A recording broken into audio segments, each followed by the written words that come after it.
Hey guys and girls, I'm James and welcome to the channel. Here we are, Drone Talk episode number 7. I'm James Stannon and this is Mark Colborn. Mark Colborn. We're both on the board of AUVSI Lone Star. I'm the Director of Training and Education and you are? The, Director of Public Safety Projects? Right. Yes, Yep. okay. And because 40-year helicopter pilot with the Armed Services and Dallas Police Department for many years flying a helicopter. Flying a helicopter, 30 years with a helicopter. Yeah. Yes. How many flights? Oh gosh, I don't know. Thousands. Thousands and thousands in a helicopter. Thousands. We flew, I worked 4 days a week and we'd fly every night. Every night? Yeah, unless there's weather. Mm-hmm. Yeah. And then as far as drones go, what was your first drone? My first drone was a Rotor Concepts in 2012, built by a father and son team out in San Diego, California. Wow. They brought them to the Airborne Law Enforcement Association convention in Reno. And I just thought that was the neatest thing in the world. This was July 2012, and I bought it right on the spot. And I flew that thing for about a year, and it was just basically an Arduino board quadcopter. You know, no stabilization, no GPS, no camera, anything like that. I had to put a GoPro on it, and I did buy a little swivel mount to go with it, so you could mount the GoPro on there, and you could swivel the camera back and forth. But other than that was it. And then to the flywheel, and then to the Phantom 2. Then I went, then in 2013, on a Black Friday sale, I bought a DJI F450 flywheel with a nozzle light controller and put that together and flew those, and then that grew into a F550, which was the hexcopter, and with 2 extra arms, came a kit with 2 extra arms. So you've been there since the beginning?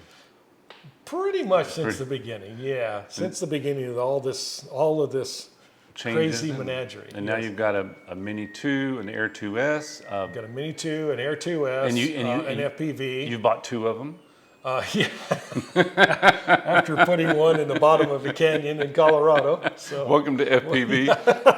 and you just flew the Avata for the first. I just flew the Avata for the first time today, and well, it's only been out a week. I am impressed, especially with the indoor capabilities of this. A week ago, I did a video on what remote ID means to someone who's just getting into the drone hobby. What does all this mean? But even I think drone experts don't even know what's going on. No, they don't. You know, and you being on the, I would have mentioned this earlier, it used to be the Drone Advisory Board of the FAA. Drone Advisory Committee. And now it's called? Yeah, now it's called the Advanced Aviation Advisory Committee. And I was appointed by Secretary Lane Chow from Department of Transportation to serve on this 35-member board. And we do projects for the FAA. They want our feedback from all these industry experts on, and I'm the law enforcement or public safety representative. Straight to the FAA, yes. But they give you projects all drone related. Yeah, they give us projects to work on, and one was just reviewing a document where we're presenting to them at the next meeting. And so remote ID, has it been on the forefront? That was one of our projects. Yeah, one of your projects. One of the projects that we worked on. Yes. Okay. All right, so let's talk about where it started and why is it here? Why do we need it? Well, it started quite a while ago. The federal law enforcement agencies and the FAA wanted some way to identify whatever was flying in the U.S. airspace or in the national airspace.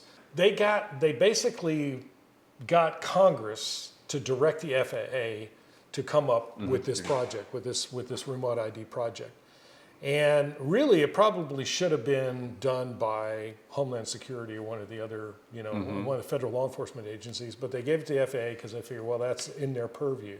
The thing about remote ID, they wanted to mandate something to identify all drones in the national airspace. And what's really kind of crazy about the whole thing, and not to go off on a tangent, is that airplanes, crewed aircraft, do not have to meet any requirements for identifying themselves when they're not in, like controlled airspace. So if they're out in Class G, uncontrolled airspace, unmanned or crewed aircraft don't have to have, you don't even have to have a radio. Even a Cessna or a Cessna or something like that. You don't have to have ADS-B, ultralights, a pendant or automatic dependent beacon service. You don't have to have a transponder. And you don't even have to have a radio just to fly out in the countryside in what they call Class G airspace. So, the fact that they want all drones to identify, I think, is kind of unfair, but that's just my own personal opinion.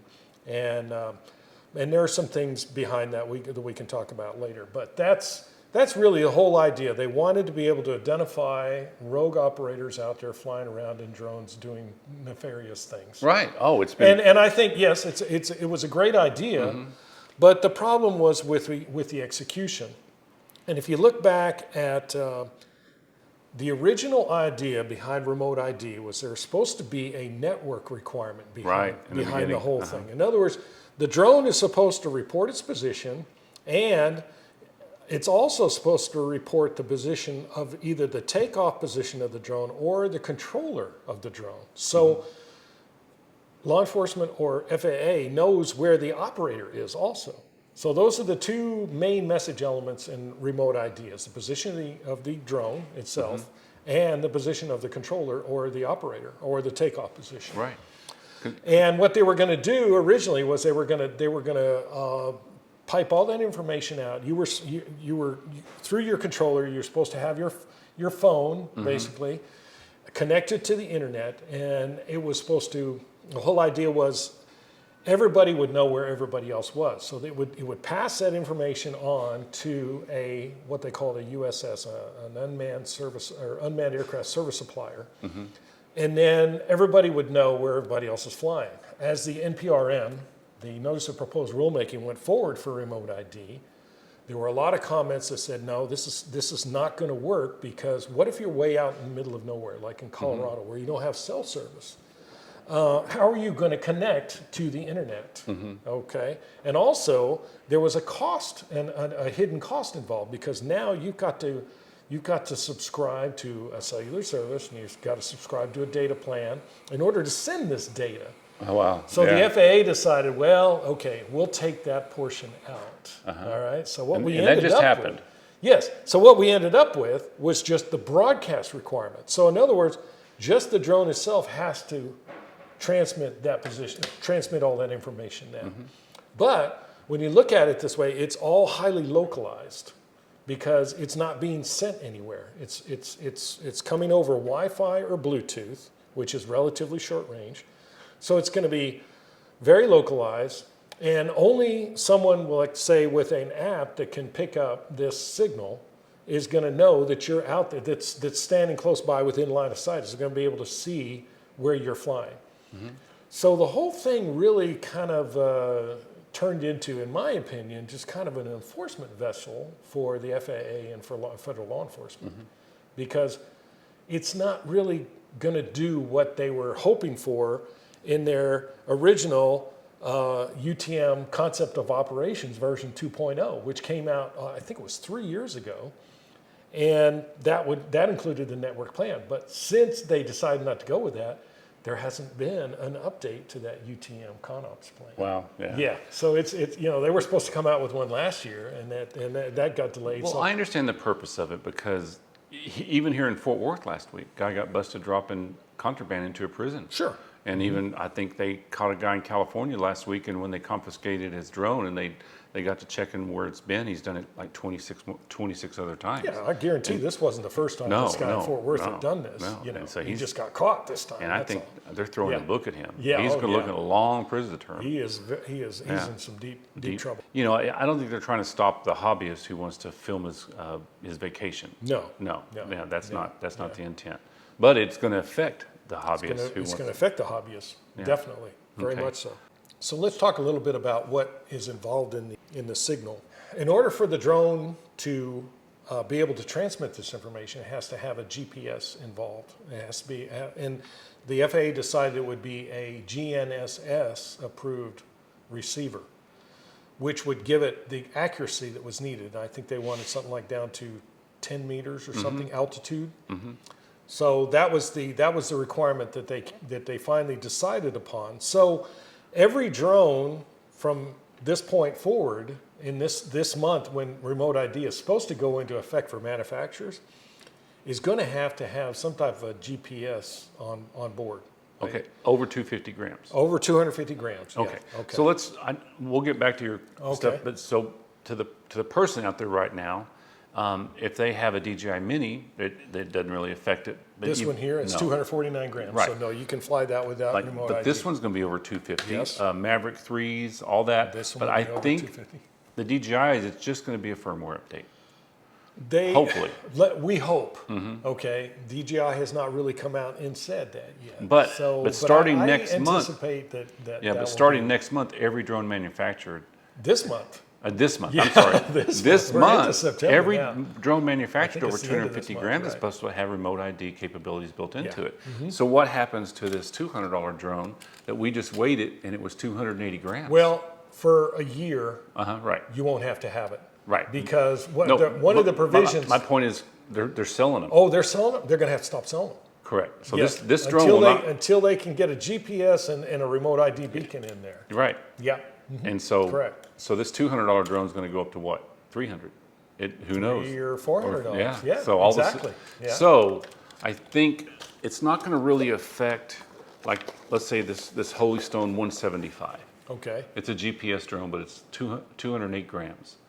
So It it's shouldn't not affect it's that not going one. to affect Yeah. it. So if someone's looking at a thing, but so we know DJI's they own most of the market. But what about like the Exo drone? This thing's $1,000 or $1,200 with batteries. Wow. Okay. And it's a GPS, and this one you can do updates in it.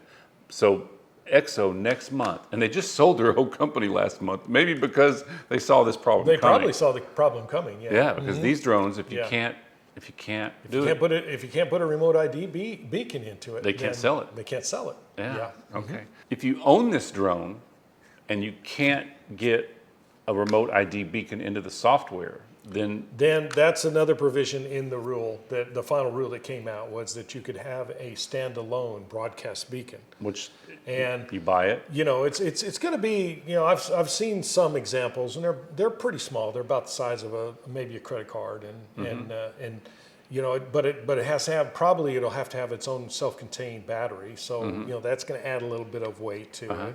You know, in a year from now, when you're supposed to have all legacy drones, we would call this a legacy drone at this point. You have to have that equipped with remote ID, with a remote ID beacon. Okay. And again, it's going to broadcast the position of the aircraft, the speed, the direction, and also where it took off from. That's what the broadcast beacon is going to do. And that's not just drones. It's helicopters, RC planes, Yes. everything over 250. So that remote ID card will also have to have that GPS, that GNSS GPS built into it too. And you will be able to switch it between drones. And I would think you'd probably be able to take off. Go But that's another thing that we're not sure about either, because supposedly, I think they said it's a serial numbered beacon. Wow. Okay. So whether you'd be able to switch them out, we don't know yet. We don't know yet. There's a lot of things we don't know because the FAA hasn't really given direction on this, because it all got held up because of this race day quads versus FAA case. And then the third Challenging remote ID. Then the third thing is a FRIA. Around you, there's some airfields where guys are extreme hobbyists into aircraft and they want to fly their RC planes, and that can be a FRIA, which is a zone that they don't have to have. But anyway, and then same thing with the FPV races. Right. You know, if they're at the FPV races and that's in a FRIA zone, they're not going to have a remote beacon they won't have to have a remote ID to race their FPV drone. Or they might be able to get a waiver for that too. Right. You know, But for those but type if you're going to go fly this drone on vacation by yourself, then it's going to have to have a gonna remote ID beacon. It's going to have a remote ID beacon. Yeah. Yep. So, all right. So let's. I just want to cover it. If someone's watching and they're thinking, you know, I want to order that drone next month. Yeah, you might want to think twice. Amazon's fixing to have some big issues with all these, warehouses full of drones like that. Exactly. Yeah. Yes. And you know, with the uncertainty of the weight and there's another consideration too. What is this remote ID beacon? How is it going to affect when it's an extra transmitter that you're adding to your drone? Right. So how is that going to affect your signal? with your camera and also with the control of your drone? Because it's all going to be on the same frequencies. Yeah. Let me just say that I know there's going to be a lot of issues in the very beginning. There's going to be so many issues. The FAA, they'll work it out. So will. you live in Arlington, and this is before you used to live there, but there's a road, it's called 303, Highway 303. Yes. In the late 70s, early 80s, they spent millions of dollars putting all these cameras up, and they would mail you your speeding ticket. Well, after 3 or 4 divorces and many lawsuits, because the wife would open up the ticket and see her husband with her best friend at 3 o'clock in the afternoon, they realized, oops, Yeah. that's an invasion of privacy. Yes. So there's going to be guys, and so they fixed. You know what? They fixed it. Now they have it. They just send you your license plate. Well, the red light cameras have been completely. They've been ruled illegal in Texas. Wow. Yeah. The So red light they're all cameras. gone. They're all gone. now. Yeah. Yes. They're all. And so some guy's going to get shot flying a drone. Yes. Or something. I'm not saying that's going to happen. Hopefully it doesn't. There's going to be confrontations that happen.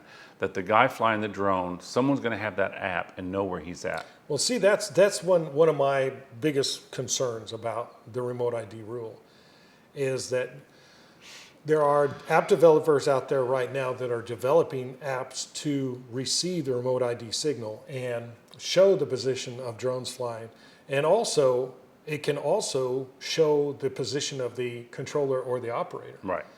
And I think, personally, I think that's an invasion of privacy. But the U.S. Circuit Court of Appeals for the D.C. Circuit ruled that no, it's not an invasion of privacy. So that's going to go forward. What I would like to see app developers do is not release that part to the public. Right. In other words, if I'm just Joe Q citizen, don't give me that ability to find out where the operator is. But law or the enforcement controller. needs to know that. But law enforcement needs to know that. So make that available to them. But I don't think there's any need for anyone to know where I am standing flying my drone, because that puts me in an unsafe situation. Yeah. Because I've been confronted when I've been out flying, and I'm sure you have too, and it's not a pleasant experience.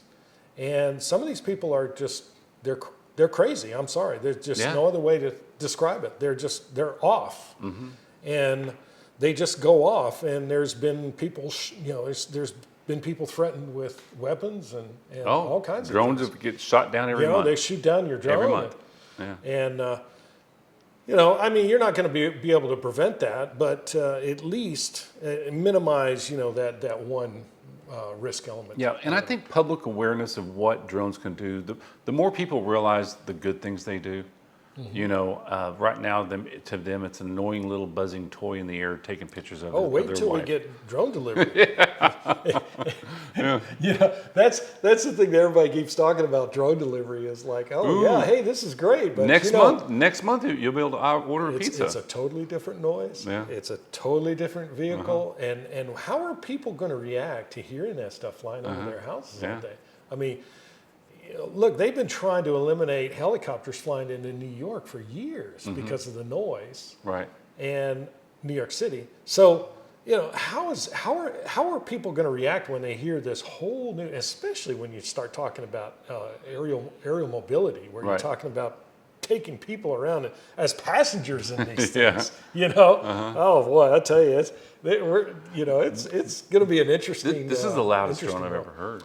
That is a very loud. Drone. I think it's even louder than the FPV, full size FPV. Way louder. There were some good things that came out of the race day quads versus FAA ruling, and one of those was that the FAA gave authority over all airspace, even down to the ground. And what this is going to do is it's going to help eliminate the abrogation challenges to monetizing the airspace. Now, in other words, will cities and states be able to start charging you to fly in certain airspaces? And I think this ruling is going to help. There's a company out there trying to do that right now. Monetize it. Yeah, there's one company out there that wanted to be a unmanned service supplier that were very interested in trying to monetize the airspace. In other words, okay, you want to fly over here in this airspace, you got to pay for it. You got to pay a fee. And I think that's one good thing that came out of this case. There were a lot of challenges to the Fourth Amendment invasion. They thought that the whole remote ID was going to be an invasion of their privacy. And you spoke to the lawyer in the case a lot personally. Yeah, as a matter of fact, I spoke with Jonathan Rupert, the attorney who argued Tyler Brennan. Very interesting conversation. They filed that case before the remote ID final rule came out. Right. So they filed it based on what on the network requirement. Right. And I think had it gone forward, if the final rule had included the network requirement, the court would have ruled in their favor. But because it was just the broadcast element remained, then they did not find that it was an invasion of privacy. As a matter of fact, okay, the judge in the case said drones are virtually always flown in public, and requiring a drone to show its location and that of its operator while the drone is aloft in the open air violates no reasonable expectation of privacy. So that's what the judge said in that. Did you know there's 29 million square miles of U.S. airspace? Wow. I had no idea, but most of it's Class G. But anyway, the judge also said the brevity and occasional character of drone flights and the local nature of remote ID messages makes the FAA's access to location info with remote ID unlike the kind of dragnet electronic surveillance to which Brennan objects. In other words, they were saying that this was like putting law enforcement putting a beeper or a tracking device on a car where you're tracking it continuously 24 hours a day. But the judges in this decision decided, look, and they even addressed that. They said the average flyer flies 7 flights per month, conducting an average of only 94 minutes of flight during a month. Hell, I don't even probably fly that much. That's a lot, yeah. That's a lot. So what they're saying is that no, it doesn't rise to that level of surveillance that, it's occasional. It's an occasional thing, and also because of the, like I say, the localization of the signal.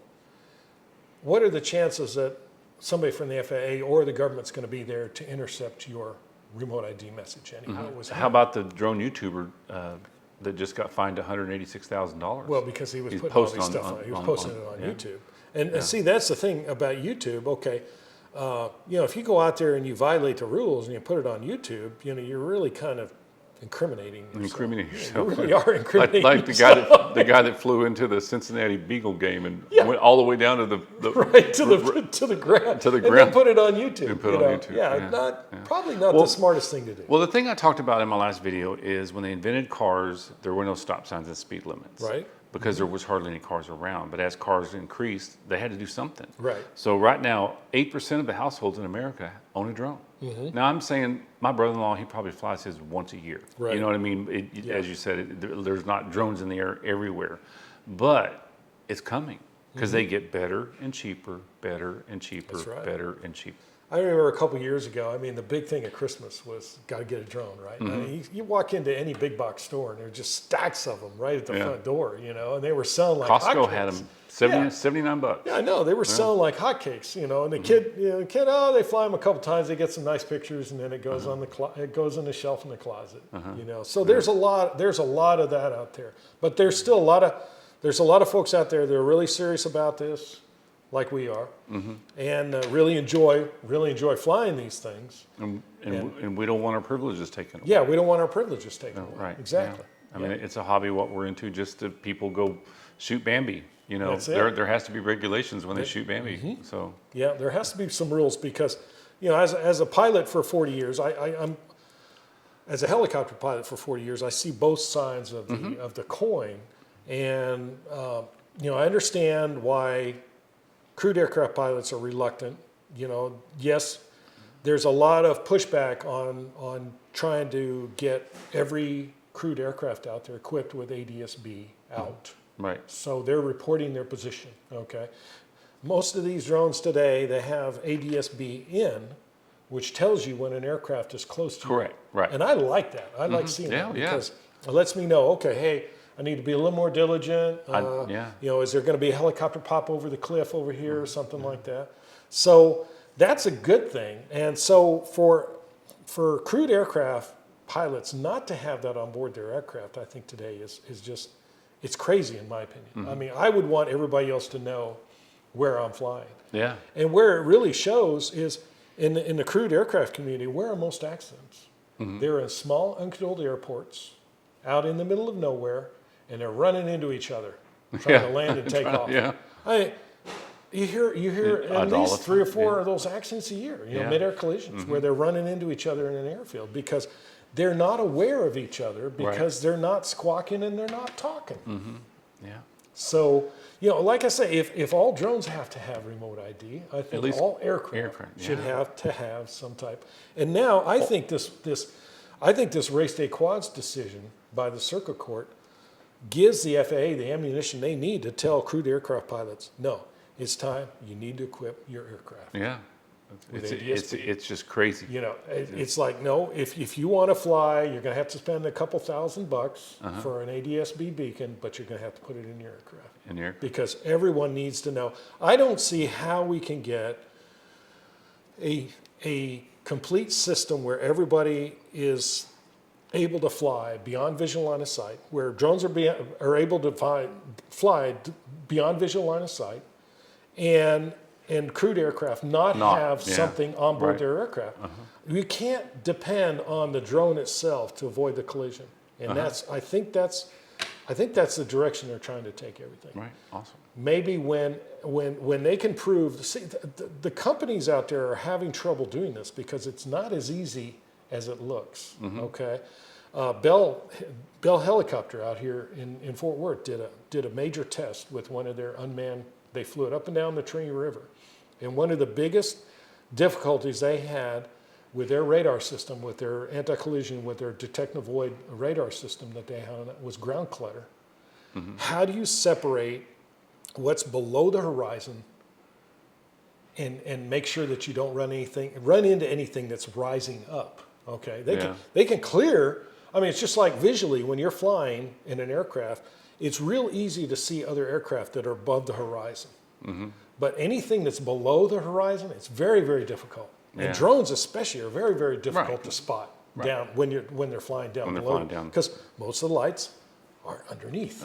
Okay, so that's another issue that they're having problems with, and I still think that's probably going to be another 10 years away before we see reliable detect and avoid systems for uncrewed aircraft. To have BV loss. To have full BV loss. And not only that, but look at how long it took to do remote ID. I mean, this has been a 5-year process? Right. We started this process 5 years ago. And then it got challenged and held up another year in court. And then finally so I think what's going to happen is the FAA is going to have to delay the implementation of remote ID. At least 6 months, if not maybe a year. I think it's going to get delayed because they just published they said, okay, you can use the ASTM standard for the beacon. So, but all these companies still have to get a means of compliance certificate from the FAA before they can put it into their MOC or whatever. So I don't see how they can do that. They're going to have to delay it. They're going to have to delay it. Well, it'll be interesting to see. So when we're talking about beyond visual line of sight, okay, we haven't even, the FAA hasn't even started on that yet. They haven't even released the NPRM yet, the Notice of Proposed Rulemaking. So everything has to go through this long, drawn-out process. So I still think that's another 5 years away before we see BV loss. Awesome. Everything's going to be done with a waiver, at least for another 5 or 10 years. Okay. Well, I appreciate you coming over today. You bet. Yeah, I can tell it gets you riled up, boy. Oh, you got me riled up, yes. Well, guys, I'm passionate about this stuff and deal with this stuff on a daily basis. Yeah. Well, that's your life. Yeah, that's your life. I appreciate it. Okay. Well, guys, as always, if you got something out of this, please like and subscribe. This is our 3rd time to do Drone Talk. I think so. Yeah, 3rd time. I really enjoy it. We will be at Commercial UAV next week in Vegas, right. And you'll be speaking. I will be speaking in the drone responders section, to public safety. And we're going to meet Sunday with the AUVSI and fly around. Won't be 110 like it was last month. We'll see. Yeah. All right, guys. Thank you so much, and we'll see you in the next one. All right. Here, go like this so I have a thumbnail.